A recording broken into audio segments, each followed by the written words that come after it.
In this lesson, we will discuss the 5 key steps to revenue recognition. In this module, we discuss an important income statement item called revenue, before we explore the assets in the balance sheet later in this course. Since revenue is the single largest item on the income statement, we will spend 2 weeks of lessons on this topic due to its various complexities. One of those complexities is the rules around revenue recognition change often. In fact, the FASB just issued a new accounting standards update, ASU number 214-09, in May of 2014 called Revenue from Contracts with Customers. At the same time, in May of 2014, the IASB, remember them? We talked about them earlier in the course, the International Accounting Standards Board, issued its IFRS number 15. The good news is that both the FASB and the IASB have achieved complete convergence now with these revised standards, which are great news for the entire international accounting community. By the way, these new rules must be adopted by public companies or entities for reporting periods after December 15, 2017, which, oh, by the way, is my birthday. In essence, this means that we will see adoption of the new standards in 10K reporting starting in 2018.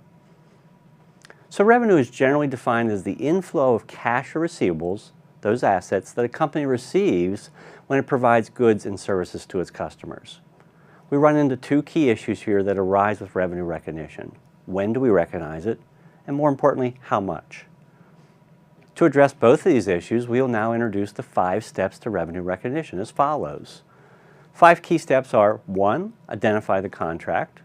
2. Identify the different performance obligations or POs.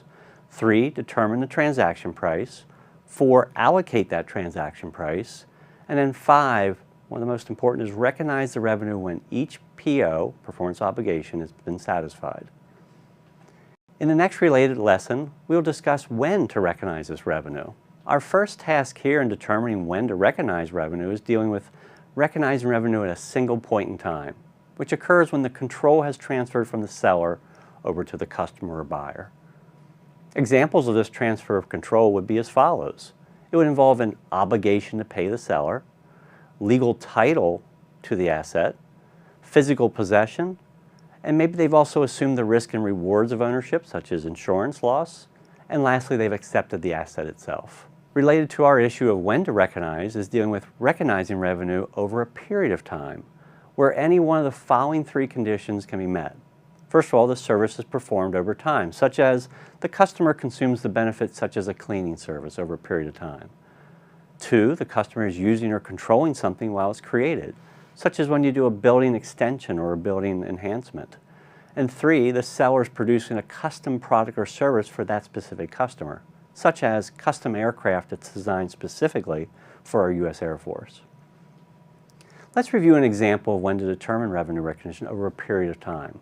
Let's say we have Company X that sells 1-year gaming subscriptions to its users. They sell 1,000 of these at a cost of $60 per subscription. Original entry would be a debit to cash and a credit to deferred, or what we called unearned revenue, for $60,000. Each month, and over the next 12 months, we would recognize 1/12, or $5,000, as earned service revenue as follows: debiting the deferred or unearned revenue for $5,000 and crediting the earned revenue in our income statement for the $5,000 as well.